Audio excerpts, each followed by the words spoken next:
Dans la loi, si vous êtes euthanasié, c'est considéré comme une mort naturelle. Et il n'y a aucune argumentation pour ça. Il n'y a aucune argumentation recevable, si ce n'est de se dire je n'assume pas mon projet, je n'assume pas de dire les mots qui sont associés à mon projet, parce qu'ils peuvent choquer. Et s'ils choquent, eh bien mon projet n'aboutira pas.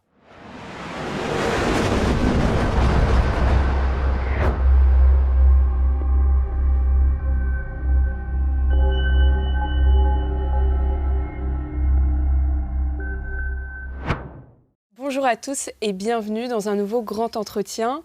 Aujourd'hui, j'ai le plaisir de recevoir Alexandre Allégret-Pillaud, député UDR du Gard depuis juillet 2024, afin de parler de la loi sur la fin de vie, mais également pour revenir sur l'affaire Quentin.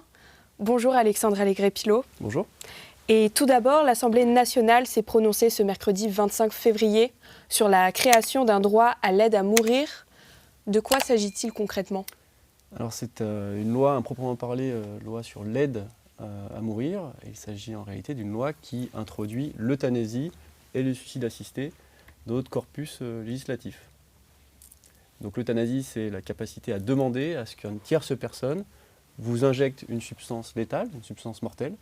Et le suicide assisté, c'est la capacité qu'une personne puisse demander à bénéficier de cette substance qu'elle s'auto-administrerait. Voilà les deux dispositifs qui ont été votés à l'Assemblée nationale. Et à mon sens, on n'est pas dans une aide à mourir, puisque par définition, une aide à mourir, premièrement, c'est quand on aide quelqu'un à faire quelque chose, c'est qu'il est déjà en train de le faire. Et donc, on apporte un concours supplémentaire à une action qui est déjà en cours. Par exemple, quand on aide quelqu'un à s'asseoir, il est déjà en train de s'asseoir, il fait l'effort de s'asseoir.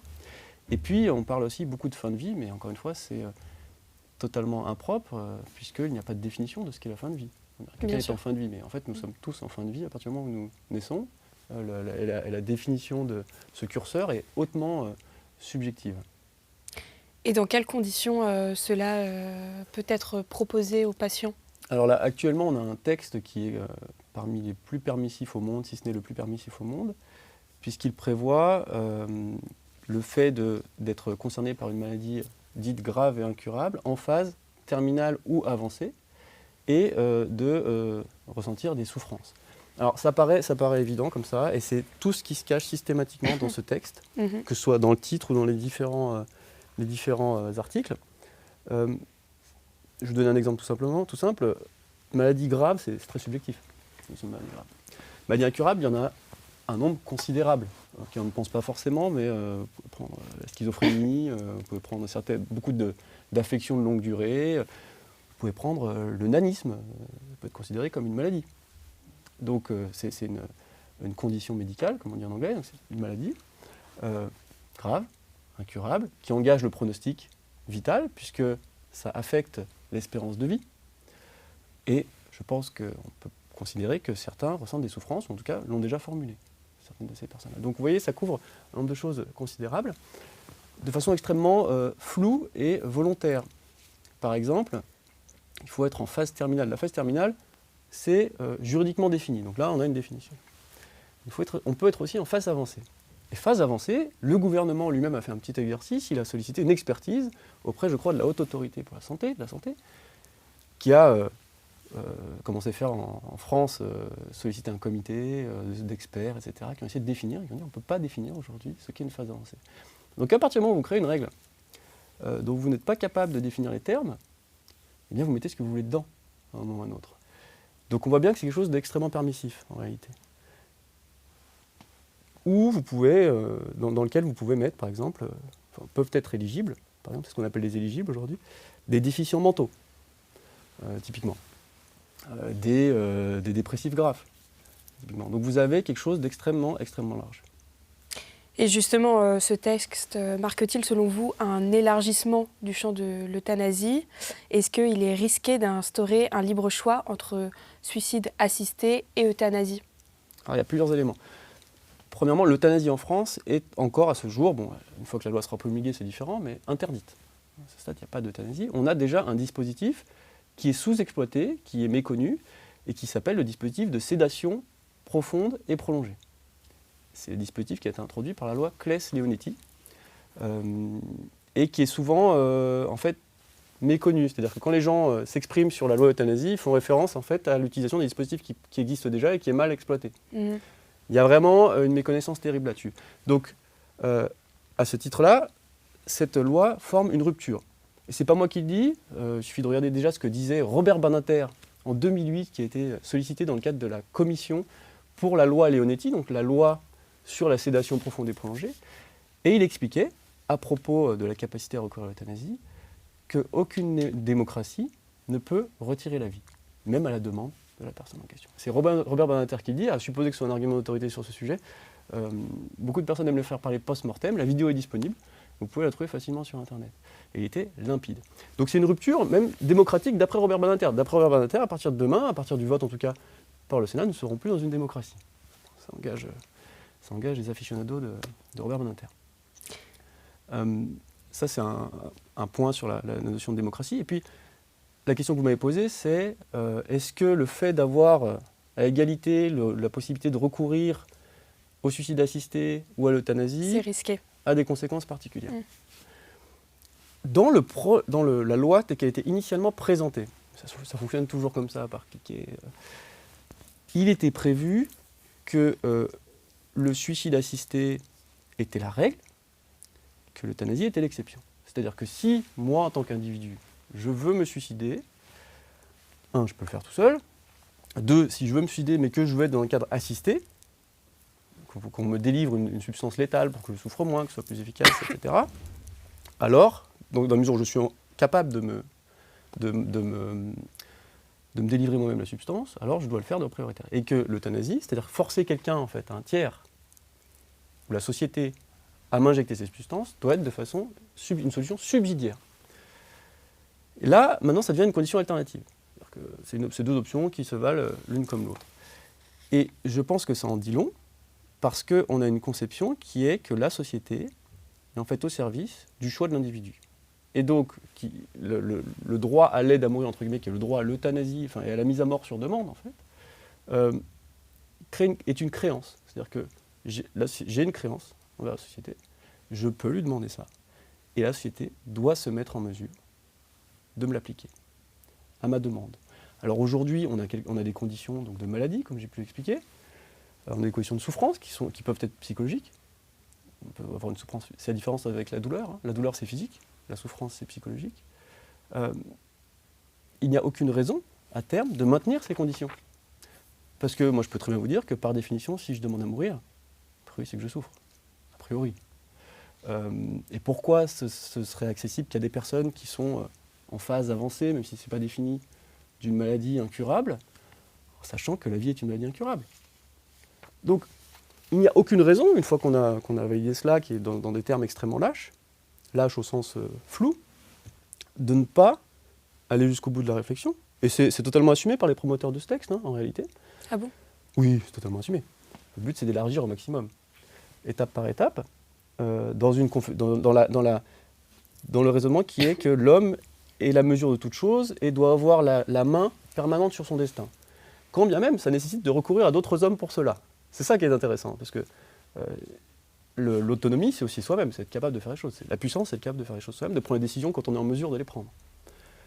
Ou en tout cas, de les mettre en exécution. Et pas quand on n'est plus en mesure et qu'on doit imposer autrui à agir là-dessus. Donc ça c'est aussi une rupture à ce titre-là. Je dérive un peu, vous voulez que je précise certains points ou...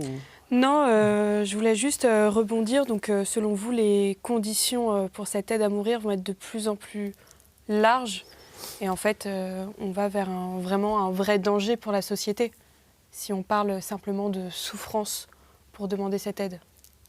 Alors, le texte à ce stade est déjà extrêmement permissif, mais il a en lui tous les ferments qui vont pousser vers un élargissement par cliquet. Et il n'y a rien qui peut protéger justement cette dérive. Honnêtement, moi j'ai beaucoup réfléchi sur le texte, je n'avais pas un a priori extrêmement bloqué là-dessus. J'étais prêt à accepter du coup à voter en faveur quasiment de ce texte, sous réserve d'avoir vraiment des garde-fous. Et contrairement à ce qui est annoncé dans tous les médias, avec des éléments de langage extrêmement bien préparés, loi d'équilibre, garde-fous, protection, la dignité, concept exceptionnel qu'on utilise quand ça arrange, on pourra en reparler. On va en reparler. Contrairement à tout ça, quand on regarde le texte, et toutes les personnes qui se penchent sur le texte, une fois qu'elles passent une petite heure, 2 heures dessus, qu'elle discute par exemple avec quelqu'un qui travaille en soins palliatifs, les principaux concernés, hein, qui ont un peu d'expérience là-dessus et qui ont un avis clair, l'ordre des médecins qui a un avis clair, etc. Tout un chacun comprend très vite les dangers de ce texte. C'est un texte qui est fanatique et qui est très très très dangereux. Et donc moi j'ai essayé de le recadrer, comme beaucoup de collègues, hein, à l'UDR notamment, avec un nombre d'amendements considérable. J'ai dû en déposer, je ne sais pas, au total peut-être 80. Ils ont tous été rejetés, alors que, voilà, mettons, vous n'avez pas lu le texte forcément en détail, je vais vous dire, c'est simplement, avant de tuer quelqu'un, parce que c'est ça l'euthanasie, hein, c'est mettre quelqu'un à mort avec son accord, on va vérifier quand même que cette personne en question a son discernement. Elle ne me semble pas complètement délirant, c'est-à-dire qu'elle est capable de prendre des décisions. Et donc, on va demander l'avis quand même d'un psychiatre. A priori, la personne compétente en France, la profession qui permet d'évaluer le discernement, c'est la psychiatrie. Oui. Ce sont les psychiatres. Ça a été rejeté. On va demander le contrôle peut-être d'un juge pour être sûr que la procédure est respectée avant de mettre la personne à mort. Ça a été rejeté. On va permettre peut-être aux proches, s'ils sentent que la personne fait l'objet de pression, fait un recours avant que la personne soit mise à mort. Ça a été rejeté. On va demander aux médecins de vérifier systématiquement que la personne a son discernement. Ça a été rejeté. On va prévoir une procédure spéciale pour les personnes sous tutelle. C'est des personnes qui ne sont pas capables de signer un chèque, mais qui sont capables de décider de recourir à l'euthanasie et au suicide assisté. Il faut m'expliquer. On va prévoir un délai minimal de 2 jours entre la demande réitérée et l'injection de la substance mortelle. 2 jours, d'accord, pour changer d'avis. Aujourd'hui, vous achetez en ligne, il faut voir le droit de la consommation, mais vous achetez un micro-ondes en ligne pour 500 €. Vous avez combien de jours pour changer d'avis ? 14. Donc on protège plus le droit du consommateur que le droit de la vie. Aujourd'hui, vous achetez un appartement, vous avez un acheteur, un vendeur, vous avez un vendeur, un acheteur. L'État vous force à passer par un notaire pour vous assurer de la véracité, du respect des différentes règles, parce que ça a un impact important sur le droit de la propriété, parce que ce sont des montants aussi importants. On est obligé de passer par un notaire pour vérifier tout ça. Dans la procédure improprement appelée de fin de vie, c'est le médecin même qui injecte, qui doit être le garant de la procédure. Bon, on a vu dans l'actualité ces derniers mois des dérives de la part de certains médecins. Les médecins, ce sont des individus comme les autres. Ils sont faillibles. Personne n'est parfait. Et là, il n'y a pas de contrôle. C'est open bar. Moi, j'en ai listé quelques-unes, hein, mais c'est vraiment open bar. Qu'est-ce que vous avez d'autre ? Dans les amendements qu'on avait déposés, on avait proposé de vérifier que la personne ne faisait l'objet d'aucune pression. Parce que vous savez, il peut y avoir des enjeux d'héritage quand même. Hein. Parfois, on se sent de trop, on dit qu'on pèse pour la famille. Comme disait Paul Ricoeur, en fait, ces personnes, on les pousse, hein, on peut les pousser, et donc plus la porte est facile à ouvrir, plus le risque de les saisir. Ça a été rejeté. Alors que, dans notre pays, 800 000 personnes âgées font l'objet d'abus de faiblesse par an. C'est gigantesque, vous voyez ? Donc vérifier que la personne âgée ne fait pas l'objet d'un abus de faiblesse, rejeté. Avoir l'avis du médecin traitant de la personne. Parce que là, n'importe quel médecin pourra pratiquer. Rejeté. Alors que l'accès au dossier médical est parfois éparpillé, quoi qu'on en dise. Que vous avez 600 000 schizophrènes. 600 000 schizophrènes, 1% de la population dans notre pays. Donc les conséquences, même si elles ne se matérialiseront pas toutes, sont gigantesques. Et à terme, ce sera entre 3 et 10% des décès. Ça paraît anodin comme ça, mais c'est énorme, entre 3 et 10% des décès. Et surtout, l'autre point, si vous voulez, le contrôle du juge ou le contrôle du respect du dossier. Moi, j'ai posé un amendement il y a quelques semaines, je l'avais reposé, pour dire on vérifie que la procédure est respectée, au moins avant d'injecter la substance létale. Ça m'a été rejeté sur un fondement totalement ahurissant. Mais combien de personnes sont mortes et après sont revenues en disant finalement, j'étais pas d'accord. Finalement, il y a eu une erreur, je me suis trompé. Bon, c'est irréversible. Alors que l'achat de votre micro-ondes, il est réversible. Et donc, ça doit amener à la plus grande prudence. C'est-à-dire que si vous avez de telles conséquences, c'est binaire, c'est-à-dire que mort, c'est absolu. Vous ne pouvez pas vous permettre d'avoir un doute. C'est un raisonnement très pascalien. Hein. Si vous lisez les pensées de Pascal, il applique ça à la vie éternelle, vous pouvez l'appliquer à la mort de façon très très claire. À partir du moment où vous avez un doute, Vous ne pouvez pas donner la mort. Dans ce cadre-là, moi j'ai posé des amendements pour essayer d'écarter systématiquement tous les doutes potentiels. Et la réponse était à chaque fois, non, si la personne a émis un avis, il faut l'appliquer, il faut que ça aille vite. Mais pourquoi il faut que ça aille vite? Il n'y a pas de raison. Parce qu'il y a de la souffrance. Mais la souffrance, c'est déjà la loi préexistante, la loi Claes-Leonetti, qui permet de donner la mort si c'est pour but premier de soulager la souffrance. Donc la mort en tant que conséquence. Donc on arrive à des incohérences totales. Je sais plus, c'est quoi votre question? Je sais plus où j'en étais sur le sujet. Je suis tellement dedans, si vous voulez. Oui, on a un petit peu dérivé, mais je voulais encore une fois rebondir. Les Français à l'extérieur de l'Assemblée, ils en pensent quoi de cette loi? Alors plusieurs choses. Vous avez deux catégories. Vous avez la catégorie, qui est la majorité à mon avis, qui a fait l'objet, qui a subi une propagande médiatique depuis 10-20 ans. Et qui a intériorisé les éléments de langage. Et qui, lorsqu'on demande est-ce que vous voulez mourir dans la dignité, disent oui. Bah oui, mais qui ne veut pas mourir dans la dignité?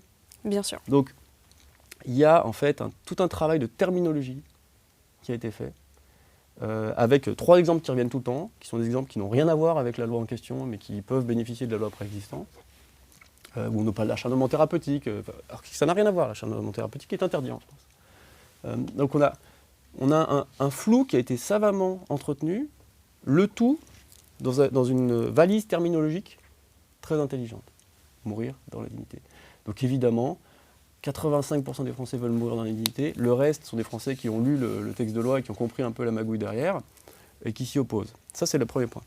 Deuxième point, c'est qu'est-ce qui se passe quand on va voir les Français cette fois-ci avec le texte. Et pas juste quand on leur dit « Est-ce que vous êtes pour mourir dans la dignité ?» Ah oui, je suis pour mourir dans la dignité. Par contre, si on leur dit « Est-ce que vous pensez que la personne qui est fragile mentalement, qui est fragile économiquement, qui est fragile socialement parce qu'elle n'a plus de famille, est-ce que vous ne pensez pas qu'elle a un risque d'être poussée un peu à utiliser ça ?» Tout de suite, elle réfléchit différemment.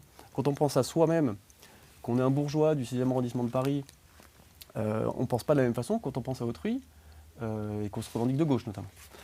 Et quand on va chercher les personnes en question, et qu'on leur pose la question en leur montrant le texte, en disant quelles sont les dérives potentielles, qu'est-ce que vous mettriez comme garde-fou, et bien là, il y a une étude qui a été faite, qui est très intéressante par Fondapol, et les résultats sont totalement différents. Totalement différents. Les gens comprennent, les gens savent, une fois qu'on leur dit la vérité. Mais ça prend un travail qui va au-delà de tout ce qui a été fait en communication jusqu'ici. La communication a tout débordé. Et ça rend les choses impossibles. Par exemple, je vais vous donner un exemple tout simple, une fois que vous donnez ça, les gens comprennent, mais en France, on a 100 000 tentatives de suicide par an, entre 100 et 150 000, mettons 100 000 pour la bonne base. Essentiellement surreprésentation des tentatives chez les femmes, chez les jeunes femmes notamment, mais on a 10 000 suicides. Vous voyez le ratio, à peu près, 1 pour 10. Essentiellement des hommes, pour le coup. Demain, si l'euthanasie du suicide assisté est accessible à tous, pourquoi il n'y aurait pas 100 000 suicides, pour le coup? Parce que là, sur les 100 000 qui ont tenté, il y en a 10 qui ont réussi, on va dire qu'il y en a 80 000 qui ont changé d'avis, à peu près. Et dans les 10 000, peut-être qu'il y en a 10 000 qui auraient changé d'avis aussi. Donc, il n'y a pas de deuxième chance. Voilà. Il n'y a pas de deuxième chance. Et donc il faut se donner les moyens de balayer tous les doutes, ce qui n'a pas été le cas. Et ce qui me semble terrible. Et donc une fois que vous expliquez ça aux gens, ils comprennent évidemment. Parce qu'ils sortent de leur propre point de vue de façon très très égoïste. Moi le premier. On se dit, je ne veux pas voir ma propre déchéance. Je ne veux pas souffrir. Je ne veux pas avoir ma propre déchéance. Et je refuse en fait, j'ai cette tendance en tout cas, à refuser la courbe naturelle de la vie. Qui est une belle courbe comme ça, qui est une courbe comme un soleil si vous voulez. Quoi. Et parce que j'ai peur de la mort. Et j'ai une peur panique de la mort parce que notre société s'est beaucoup éloignée de la nature en général et de la mort en particulier. Que je n'ai plus de rite associé à la mort, que j'ai plus tout ça. Et donc en fait au bout d'un moment j'en suis tellement éloigné que j'en ai tellement peur que j'ai plus aucun contact avec elle et je ne veux surtout pas de contact avec elle. À tel point que je veux que ce passage ne soit pas le passage tel qu'il doit être, entre guillemets, c'est une conception des choses, et que je ne supporte pas aujourd'hui, attention, l'image de moi-même comme grabataire. Je ne peux pas supporter ça. Ça m'est extrêmement douloureux. Et ça m'est tellement douloureux que le moi d'aujourd'hui préférerait que le moi de demain soit tué avant d'être à cette étape-là. Maintenant, ça c'est un raisonnement très très égoïste. Parce que j'ai les moyens, parce que je suis bien entouré, etc., etc. Maintenant, quand on l'applique au reste de la population, ou à la majorité de la population, et surtout quand on se prétend de gauche et qu'on dit que les gens font l'objet, notamment les pauvres, d'un système totalement oppressif, qui les empêche de décider par eux-mêmes. Et que si telle personne a volé une pomme, en fait, c'est parce qu'elle n'avait pas le choix. Si telle personne a battu telle autre personne, c'est parce qu'elle n'avait pas le choix, parce que dans un système d'oppression sociétale, insupportable, patriarcal, capitaliste, vous mettez tous les adjectifs que vous voulez, mais que par contre, elle dispose de son libre arbitre pour se donner la mort. Je pense que ça ne va pas être défendu de façon sérieuse. Je pense. Si on a un petit peu de considération pour ses concitoyens les plus vulnérables, on ne peut pas considérer cela. Enfin, on ne peut pas dire ça. Et c'est étonnant de voir que les LFistes, les macronistes ont voté en bloc pour un texte qui va à l'encontre en fait, de ce qu'ils sont censés défendre. En tout cas, chez les LFistes, c'est flagrant. Chez les socialistes, j'en parle même pas. Mais chez les LFistes, c'est clair. Il y a un gros problème de cohérence. Donc ça, c'est une vraie difficulté. Mais quand vous l'expliquez aux gens, ils comprennent. Mais on n'a pas le temps d'expliquer, on n'a pas les moyens, surtout, d'expliquer à chaque personne tout ça. Ça prend des heures et des heures, il faut se payer toute la loi.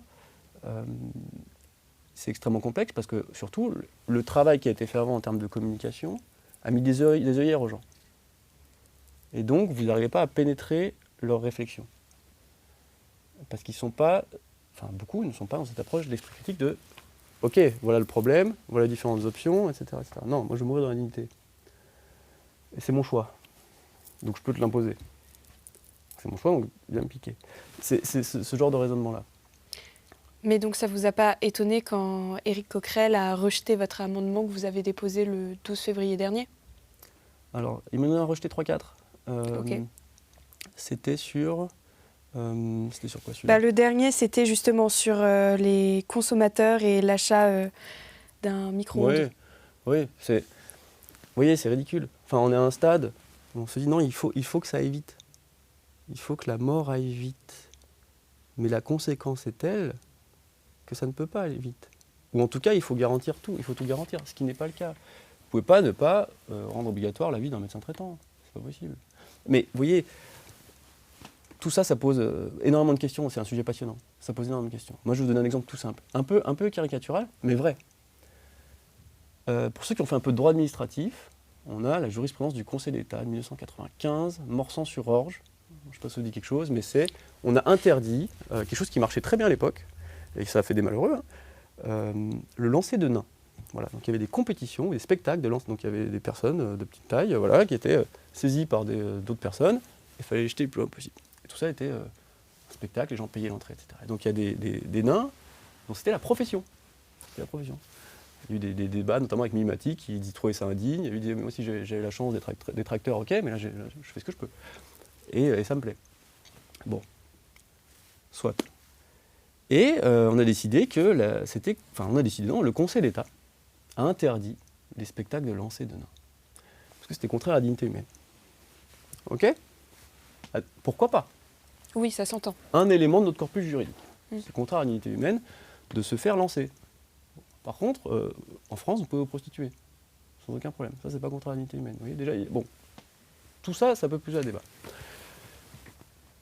Aujourd'hui, comme je vous l'ai dit, le nanisme, pour certains, découle d'une maladie grave, incurable, qui engage le pronostic vital, et qui peut générer des souffrances importantes. Vous avez rempli les conditions pour l'euthanasie. Donc aujourd'hui, au nom de la dignité humaine, vous êtes un nain, vous ne pouvez pas vous faire lancer, et vous pouvez vous faire euthanasie. Vous voyez ? C'est quand même incroyable. Donc moi, mes amendements ont été rejetés sur ce genre de choses, je trouve ça pas normal, et je trouve que cette loi, en fait, pose un problème de cohérence dans notre corpus juridique global, de fraternité. C'est pas une loi de fraternité, par définition. C'est pas une loi de fraternité. On nous parlait d'une loi d'humanisme, mais l'humanisme, c'est la protection de la vie. On nous parle de soins. Alors dans la loi c'est une loi scélérate parce que les mots trahissent, sont en trahison complète avec ce qu'ils décrivent. Si vous regardez dans les dictionnaires, ce qu'est un soin, c'est pour soulager la douleur, pour pour soigner au sens de curatif. Ça n'a pas 15 ou limiter la propagation d'une maladie. Donner la mort ne veut pas être un soin. Mais, et ça c'est magnifique, c'est orwellien, dans la loi, on dit on va donner les définitions qu'on veut. Donc on va appeler ça un soin. Et au bout d'un moment, dans 15 ans, les Français considéreront que c'est un soin, puisque quand vous maîtrisez le langage, vous maîtrisez la pensée. Alors, il y a des régimes totalitaires qui ont essayé, et qui l'ont fait. Mais en fait, c'est un peu ce qu'on fait là. C'est un soin. C'est pas un soin. C'est pas grave. Je vous dis que le feu mouille. Je vais le répéter 253 fois. Au bout d'un moment, vous allez croire que le feu mouille. Donc ça, vous considérez que c'est un soin, typiquement. Autre exemple de cette tartufferie phénoménale qu'est ce texte. On parle d'une mort, il faut la qualifier. Juridiquement, on la qualifie. Bon. Le suicide, c'est considéré comme une mort violente. Légalement, le suicide est considéré comme une mort violente et non naturelle. Ça peut se débattre. Donc là, aujourd'hui, vous allez vous pendre, je ne vous le souhaite pas, vous allez vous pendre, c'est considéré comme mort violente et non naturelle. Pas. Vous passez par le suicide assisté ou l'euthanasie. C'est pas très naturel, a priori. Je vous donne une substance mortelle dans un système institutionnalisé. Oui, évidemment. Oui. Voilà. Eh bien, il a été écrit noir sur blanc dans la loi que c'est une mort naturelle. Donc vous voyez, c'est le feu mouille. Je le dis 23 fois et au bout d'un moment, ça va passer. C'est pas une mort naturelle, par définition. Et donc moi, il y a un seul de mes amendements qui est passé l'année dernière, c'est celui qui disait « ce n'est pas une mort naturelle ». Voilà, juste ne mentez pas. Eh bien, non. Je l'ai reperdu cette année. Donc, dans la loi, si vous êtes euthanasié, c'est considéré comme une mort naturelle. Il n'y a aucune argumentation pour ça. Il n'y a aucune argumentation recevable, si ce n'est de se dire « je n'assume pas mon projet ». Je n'assume pas de dire les mots qui sont associés à mon projet, parce qu'ils peuvent choquer. Et s'ils choquent, eh bien mon projet n'aboutira pas. Donc le problème, ce sont les mots. Ce n'est pas le projet, d'après eux. Mais si les mots choquent, c'est parce que la réalité qu'ils décrivent est choquante. Donc c'est la réalité qu'il faut changer, pas les mots. Et justement, vous avez écrit il y a quelque temps dans une tribune du JDD, je vous cite, « Je ne voterai pas pour une loi mortifère qui porte délibérément en elle tous les germes d'une société orwellienne où la fraternité, vous en avez parlé tout à l'heure, n'est que le masque apparent d'un eugénisme latent. » Donc vous considérez que l'adoption de cette loi nous engage dans cette voie ? C'est flagrant, c'est une loi qui va... Vers un eugénisme. Oui, c'est une loi qui va accélérer la disparition des plus vulnérables dans notre société.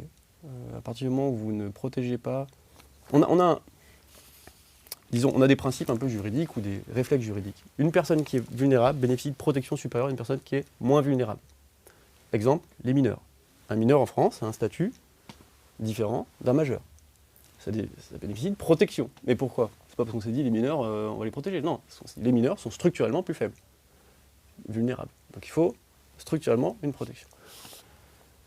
Au regard d'une loi aussi importante qui a des conséquences, vous ne pouvez pas ne pas vous dire je vais prévoir des garanties pour les personnes que je considère structurellement plus vulnérables.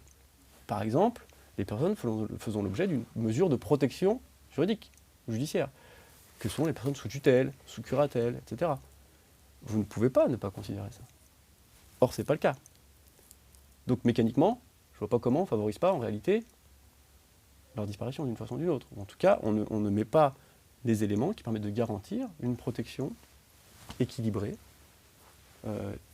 équitable, entre guillemets, au sein de notre société. Ça me semble très très problématique.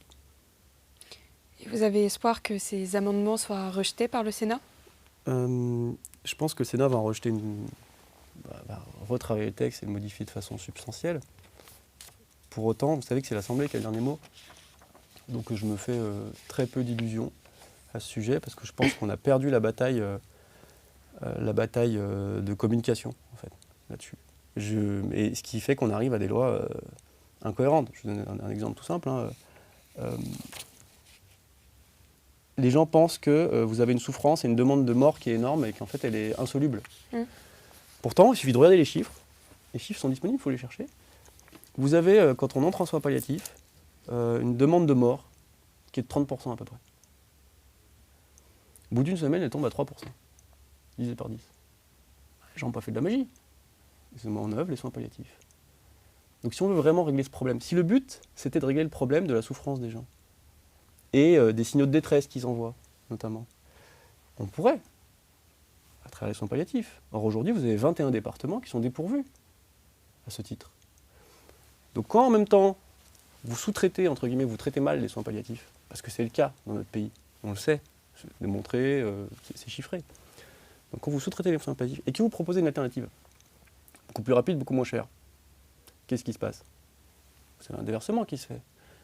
De même, quand vous devez dépenser des milliards d'argent dans la recherche pour lutter contre les maladies neurodégénératives, contre la maladie de Charcot, ou pour développer les soins palliatifs, mais que vous avez en même temps une population qui vieillit énormément, et donc qui développe d'autant plus ces solutions-là, enfin ces maladies-là. Mais que l'alternative, elle est extrêmement peu chère, et elle va vite. Donc, est-ce que vous allez vraiment financer beaucoup de recherches sur la maladie de Charcot après ça? Est-ce que vous allez vraiment financer beaucoup de recherches sur les maladies neurodégénératives après ça? Ben, je ne suis pas convaincu. Parce que les décisions publiques et l'argent fonctionnent un peu comme l'eau, ils prennent le chemin de moindre résistance. Et donc là, on a ouvert un chemin de moindre résistance. Donc là, c'est une approche qui, je sors même des valeurs, des grands principes, de façon très très pragmatique. On a ouvert un chemin de moindre résistance qui fait que la recherche... si on a vu l'euthanasie il y a 40 ans, est-ce que la recherche sur le sida aurait autant évolué? Eh bien, je n'en suis pas sûr. On a pu voir dans les résultats hier que Raphaël Arnaud a voté pour cette réforme et ça me permet de faire la transition après la mort du jeune militant Quentin Derenque. Vous, sur les réseaux sociaux, vous avez vivement mis en cause l'extrême gauche. Elle représente pour vous un danger, l'extrême gauche, aujourd'hui? Je me suis engagé pour ça, en grande partie. Je me suis engagé pour lutter en première ligne et vraiment prendre mes responsabilités, parce que c'est un péril. C'est un péril à plusieurs titres, c'est un péril pour notre société, comme vous l'avez dit, au niveau économique, au niveau social, au niveau régalien, au niveau identitaire. Enfin, c'est un projet de mort de notre société, il faut l'assumer. C'est un projet de sacrifice, c'est un projet de haine de soi. Donc moi, je me reconnais pas là-dedans, au contraire, je me reconnais en rejet à ça. Donc c'est un projet extrêmement problématique. Mais c'est aussi... un danger pour la démocratie. Je le pense vraiment. Voilà. C'est l'extrême gauche en France. Je vais être totalement franc. Y a pas, vous n'avez pas, à l'Assemblée nationale, de groupe d'extrême droite. Voilà. Alors, j'ai beau jeu de dire ça, je suis membre de l'UDR, vous allez me dire. Mais j'en suis sûr. Vous n'avez pas, si vous prenez les caractéristiques de quelqu'un qui est extrême, alors c'est soit quelqu'un qui ne respecte pas la Constitution, ou invite à ne pas respecter la Constitution, soit quelqu'un qui promeut l'usage de la violence en politique. C'est le cas de LFI. Jamais vous verrez ça dans mes rangs, enfin dans nos rangs. Vous ne le verrez pas. Moi, je ne l'ai jamais vu. Et encore moins venant des chefs. Impossible. Vous avez, en revanche, à l'opposé de ça, vous avez un culte systématique de la Révolution. La Révolution, c'est violent en France. Hein. Donc, ce culte de la Révolution française qui est systématique et qui est utilisé dans une dimension d'agitation permanente. Et pas d'agitation par les idées, d'agitation par la violence. Donc là-dessus, on a les groupes extrémistes à l'Assemblée nationale. Donc il y a bien une extrême gauche politiquement représentative. Il y a une extrême droite. Il y a une extrême gauche qui est politiquement représentée en France. Et qui est un danger pour l'ordre public, et qui est un danger pour la nation, qui est un danger pour la démocratie. Puisqu'on ne peut pas faire à la fois coexister cette démocratie, cette violence, qui est une violence qui est volontairement insurrectionnelle. Volontairement insurrectionnelle, systématiquement. À chaque fois sous couvert de lutte sous couvert d'une lutte. C'est sous couvert d'une riposte. On va parler de riposte. C'est-à-dire que je vais vont aller tabasser quelqu'un en disant que c'est une riposte antifasciste. Mais ils tabassent quelqu'un. Là, si moi je me lève et que je vous décoche un crochet, et que je dis non mais je suis en légitime défense, c'est pas parce que je le dis que c'est le cas. Mais ça, on revient toujours à la même chose, sur la loi euthanasie, etc., c'est la même chose. C'est la communication, le récit domine tout. Les faits sont devenus secondaires dans notre pays. Parce qu'on a une dimension médiatique, on a une médiatisation de gauche qui a pris la main, surtout. Et le fait est vraiment secondaire. Donc on a beau avoir une extrême gauche insurrectionnelle revendiquée, vu qu'elle le dit, vu qu'elle met un prétexte toujours à côté, ça va. Ce prétexte est légitime parce que c'est lutter contre les nazis, vous voyez, c'est bien connu. Ou les fascistes, c'est bien connu. Bien sûr, et vous pensez que le gouvernement va prendre des mesures justement pour sanctionner ces groupuscules d'extrême gauche tels que la Jeune Garde, et donc dans ce raisonnement peut-être juste l'extrême gauche comme LFI? Alors non, pour plusieurs raisons. Premièrement, 3 jours après le meurtre en bande organisée De Quentin. de Quentin, vous avez une déclaration du gouvernement qui dit qu'il allait travailler sur la dissolution de certains groupuscules d'extrême droite. Je n'ai pas entendu travailler sur la dissolution des groupuscules ou travailler sur les liens entre les partis politiques d'extrême gauche et ces groupuscules violents. Ça n'a Le toujours pas service été fait? d'ordre, en tout cas moi je ne l'ai pas vu s'exprimer là-dessus, le service d'ordre que la Jeune Garde a avoué ou a expliqué par écrit, tous les services d'ordre qu'elle faisait pour LFI, donc c'est-à-dire qu'il y a un lien qui est quand même organique. Vous voyez, mais avec la Jeune Garde, il y en a d'autres, les antifas de façon globale. Et le gouvernement s'est positionné sur « Ah non, mais on va s'occuper de dissoudre les groupuscules d'extrême droite. Il faut dissoudre tous les groupuscules violents, qu'ils soient d'extrême droite, d'extrême gauche, ou de je ne sais pas quoi. S'il y avait un groupuscule de pêcheurs violents, de pêcheurs à ligne violents, il faudrait le dissoudre, par définition. Donc ça, c'est pas le problème. Donc je suis tout à fait d'accord. Le problème, c'est le timing et le fait que ce soit pour allumer à contre-feu. Ça c'est plus problématique. Ça, c'est le premier point. Deuxième point, je ne crois pas que le gouvernement fera quoi que ce soit, parce que déjà, s'il avait fait quoi que ce soit sur quelques sujets que ce soit, ça se saurait. Et par ailleurs, il y a à mon sens un pacte de corruption entre le gouvernement et LFI depuis à minima 2024. LFI est là parce que le gouvernement, la Macronie, a eu besoin d'eux pour ne pas permettre à l'UDR et au RN d'avoir la majorité à l'Assemblée nationale. On s'en souvient, oui. Il faut le rappeler systématiquement, parce qu'on a un pacte, vraiment c'est un pacte de corruption démocratique. Moi j'appelle ça un pacte de corruption démocratique. Voilà, c'est-à-dire on fait un hold-up sur la démocratie. On va empêcher les gens de choisir comme il faut, avec des retraits de candidats, etc., avec un pseudo-front républicain. Donc vous avez ce pacte. Et ce pacte, il va d'où? Il faut être clair. Ce pacte va des communistes, d'accord, jusqu'à LR. N'oublions pas, en passant par la Macronie. Donc pour moi, les responsables de cette situation, c'est pas Raphaël Arnaud, c'est pas LFI, c'est toute l'équipe. Et s'ils avaient un minimum de responsabilité, parce que quand on est député ou homme politique ou femme politique, on veut exercer des responsabilités. On est là pour exercer des responsabilités. Donc il faut un sens des responsabilités. Et quand on a systématiquement appelé à soutenir la Jeune Garde, appelé à soutenir les antifas, appelé à dire non mais ça c'est des violences en réponse, alors qu'il n'y a aucune preuve d'attaque au début, non mais c'est une riposte. C'est une riposte antifasciste, la fameuse riposte antifasciste, le coup de boule antifasciste, le penalty au sol antifasciste, c'est bien connu. L'attaque en bande antifasciste, ça c'est une méthode antifasciste par définition, a priori. Donc quand on a soutenu tout ça, en ayant connaissance des pratiques, vous ne pouvez pas investir Raphaël Arnaud, vous ne pouvez pas vous soutenir entre guillemets la Jeune Garde par des déclarations à l'Assemblée nationale ou à la télé, vous ne pouvez pas faire un accord avec LFI en sachant ça, sans être responsable de tout ça. Et je ne parle pas que de la mort d'un individu. Je parle de ce climat insurrectionnel qui est alimenté systématiquement par les antifas, sous couvert d'une lutte contre des gars d'extrême droite, etc. Parce que ça ne concerne pas que des groupuscules qui se battent entre eux. C'est pas vrai. C'était que ça à la rigueur. À la rigueur, c'est pas que ça. Je suis désolé. Vous allez vous promener à Lyon, c'est n'importe quoi. Vous allez dans les manifestations, c'est n'importe quoi. Vous sortez un drapeau français dans une manifestation, vous n'êtes pas forcément membre d'un groupuscule d'extrême droite, vous vous faites éclater. Donc, ça c'est inadmissible. Et donc s'ils avaient un minimum de responsabilité, ce qu'ils prétendent vouloir exercer en tout cas, ils devraient tous démissionner. Moi c'est mon avis très personnel, ça n'engage que moi.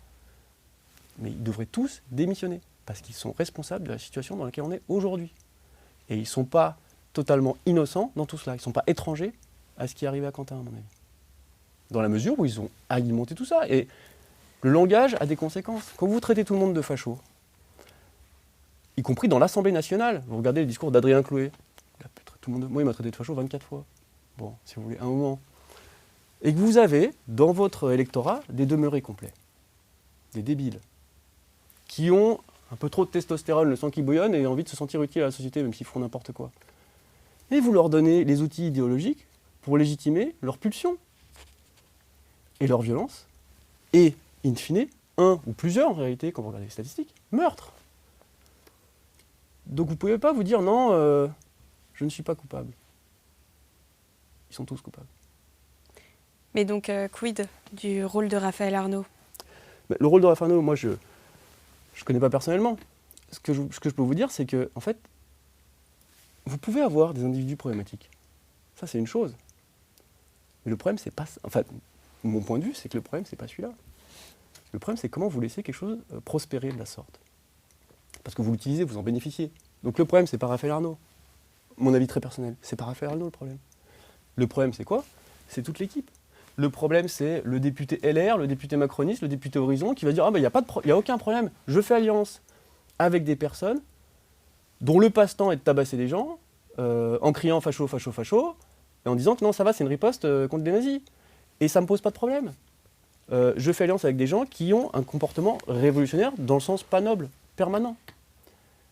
Et pour moi, ça c'est beaucoup plus grave qu'une, entre guillemets, brebis galeuse ou quelqu'un qui a un comportement problématique. Parce que ça concerne un nombre de personnes considérable et qui ont vu un raisonnement stratégique. C'est un raisonnement stratégique, je veux dire, voilà. Donc, qui ont volé la démocratie aux Français et ce vol de la démocratie aux Français, qui est un dol en fait aussi, hein, on leur a menti, en diabolisant l'UDR et le RN. Hein. Moi, du jour au lendemain, je suis devenu facho. J'ai été élu, je suis devenu facho. Ce dol-là a des conséquences qui vont... la mort d'un individu, mais pas que. Une démocratie qui sombre complètement. L'Assemblée nationale qui devient un cirque. L'incapacité de prendre des décisions. L'incapacité de débattre sur une loi fin de vie sans dire la vérité. Enfin, l'incapacité en disant la vérité, pardon. Vous voyez ? Donc ça a des conséquences très très graves. Et moi, je considère qu'ils sont hautement responsables. J'espère que les Français n'oublieront pas et qu'ils ne leur reconfieront jamais leur vote. Qu'ils soient de droite ou de gauche, par ailleurs. Et pour sortir de l'Assemblée, qu'est-ce que vous avez pensé du rassemblement pour Corentin de ce samedi à Lyon, qui a été, lui, très critiqué par une partie de la presse? Eh bien, on revient toujours au même sujet, le récit. Plusieurs éléments. Premièrement, moi, de ce que j'ai vu, la manifestation s'est extrêmement bien tenue, a été digne. J'ai vu un nombre, je ne sais pas combien de milliers de personnes il y avait, mais... 3500 personnes environ. 3500 personnes extrêmement affectées, à juste titre, dans une marche digne. Alors oui, j'ai vu aussi un geste inadmissible. Bon, et c'est inadmissible. Et en fait, tout le monde le condamne. Donc, et ça appelle plusieurs remarques. Premièrement, je ne vais pas faire le complotiste, mais je m'interroge sur cet individu. Est-il vraiment membre de cette marche? Est-il vraiment, est-il pas? Vous savez, les attaques sous faux drapeau, on connaît très bien. Comme par hasard, vous avez un journaliste là à ce moment-là. Enfin, c'est vrai que c'est du pain béni pour la presse. Ça tombe très bien, c'est très étonnant. Voilà. Mais bon, admettons, indépendamment de cela, ce que je constate, c'est qu'on a une presse qui est capable de faire preuve d'efforts de recherche insupportables, enfin en tout cas admirables, d'efforts de recherche admirables pour débusquer des dérives, à juste titre, des dérives, mais de façon systématiquement à géométrie variable, systématiquement asymétrique. Donc là, on a eu vraiment un effort considérable qui a été déployé pour trouver quelqu'un qui disait un propos inadmissible ou qui avait un comportement inadmissible, qui a blessé personne. Moi, je passe de temps en temps place de la République, je vois les manifestations qui sont plutôt gauchistes, bon c'est un peu un pléonasme, mais voilà, les manifestations classiques. Vous ne faites pas 4 mètres sans qu'il y ait des propos qui soient inadmissibles, ou des violences, ou des casses. Mais vous n'avez pas 5 jours de JT qui explique, oui mais quand même, y en a un qui a dit qu'il fallait buter les juifs. Il y en a un, même s'il n'y en avait eu qu'un, alors pour le coup il n'y en a pas qu'un, hein. Pour le coup c'est 10%. Mais il y a quand même un qui a dit, faut buter les juifs. Non mais vous entendez, qui vous coupe et qui revient tout le temps là-dessus. Disant et qui fait un amalgame, disant donc Quentin était un néo-nazi. Vous voyez, donc ça montre aussi cet effort insupportable qui est déployé par ces pseudo-intellectuels et ces gens qui bénéficient de cette position privilégiée dans notre société, qui leur permet de faire gober n'importe quoi, à plein de gens. Parce que, encore une fois, on n'a pas tous les capacités de comprendre tout ça, mais c'est pas une question de capacité aussi, c'est la volonté de passer le temps, d'aller... Les gens n'ont pas que ça à faire, les gens rentrent du boulot, ils regardent les infos, et ils voient, il y a encore des néo-nazis à Lyon. Et ils disent, c'est vraiment des néo-nazis, puis Quentin c'est un néo-nazi. Et c'est fini, et il faut les comprendre, Moi, je n'aurais pas la pierre à ceux qui ne comprennent pas. Par contre, j'ai de la pierre à ceux qui ont cette mauvaise foi, qui est insupportable, d'avoir un esprit critique extrêmement particulier dans un domaine, et puis de fermer les yeux et d'être extrêmement complaisant dans un autre. J'aimerais bien voir la même émission, le même effort, à la prochaine réunion de gauche, quelle qu'elle soit. Et je pense que ça va être comique. Alors, juste avant de terminer cet entretien, ce mardi 24 février, vous avez publié un communiqué de presse portant sur l'inéligibilité de Nathan Casano. Est-ce que vous pouvez nous en dire un peu plus, s'il vous plaît? Oui, c'est assez cocasse. On est dans un point où le cadre qui permet de faire vivre la démocratie, en fait, ne le fait plus vivre. À l'Assemblée nationale, on s'est débrouillé pour avoir ce pacte de corruption démocratique qui fait qu'on n'a plus de démocratie puisqu'on n'arrive plus à prendre des décisions collectives. L'ARCOM, on n'en parle même pas. Vous voyez, c'est incroyable. On a poussé tellement la démocratie qu'on n'arrive plus à être démocrate. On ne fonctionne plus en démocratie. Eh bien, dernier exemple en date, c'est le Conseil constitutionnel. Je vous ai apporté la décision. Nathan Casano, qui est mon actuel assistant parlementaire, un de mes assistants parlementaires en circonscription, a été candidat à l'élection législative de 2022 dans le Gard. Et il a recueilli 0,62% des voix. Bon, jusque-là, ça arrive, hein. C'est pas si mal. Et donc 0,62% des voix. Il se trouve que la loi oblige à déposer des comptes de campagne dès lors que l'on fait au moins 1% des voix. D'accord? Donc, calcul mental rapide, 0,6, inférieur à 1%, il n'y a pas d'obligation. Voilà. Pour autant, donc ça c'est son résultat, si vous voulez, c'est sur Wikipédia, 0,6%, voilà, c'est partout. Le Conseil constitutionnel a rendu une décision. Alors, c'est pas des grands juristes, mais bon, je pensais qu'ils savaient au moins lire, quoi. A rendu une décision qui dit, comme M. Casano a obtenu au moins 1% des suffrages, et qu'il n'a pas déposé de compte de campagne, il est inéligible. Bon, donc c'est une erreur. Ça peut arriver de faire des erreurs. Donc mon collaborateur a demandé au Conseil constitutionnel de revoir sa décision. Et il a le droit, le Conseil constitutionnel a déjà revu ses décisions, quand il constate une erreur. Je pense que là c'est une belle erreur quand même, hein. Il l'a fait en 2018, son règlement le lui permet, etc. Et donc hier ou avant-hier, le Conseil constitutionnel lui a répondu « Non, en fait, on n'est pas obligé. » Donc, tu restes inéligible jusqu'à dans un mois. Et pourquoi selon vous? Alors, deux choses. Premièrement, entre-temps, qu'est-ce qui se passe? Il y a les élections municipales. Et Nathan Casano voulait être candidat sur la commune où il a grandi. Ça me semble légitime. Où il s'est impliqué énormément. Et donc, il ne peut plus être candidat. Sur cette commune. Parce que le Conseil constitutionnel a commis, soyons tolérants, magnanimes, une erreur, ça peut arriver, mais surtout n'a pas voulu revenir sur cette erreur. Donc ça l'empêche d'être candidat. Et puis Nathan Casano a le malheur et la chance, mais surtout le malheur, en l'occurrence, là, d'être collaborateur d'un député UDR.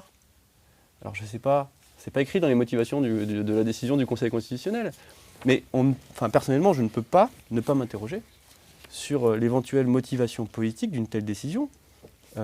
Qui empêche un collaborateur UDR d'être candidat dans sa commune, dans ma circonscription, alors qu'il n'y a aucune raison de l'en empêcher, et alors qu'il est certain que la France va être condamnée, parce que mon collaborateur va déposer un recours devant la Cour européenne des droits de l'homme, et que c'est la France qui va être condamnée. Mais son mandat ne va pas lui être rendu. C'est encore une belle illustration de choses qui intellectuellement ont du sens, mais qui, quand on regarde dans le détail comment ça fonctionne, sont pas tout à fait acceptables. Alexandre Allègre-Pilot, merci beaucoup pour cet entretien et merci d'être venu chez Omerta. Et quant à vous, merci également d'avoir regardé cette vidéo. N'oubliez pas de vous abonner à notre chaîne YouTube et je vous dis à très bientôt.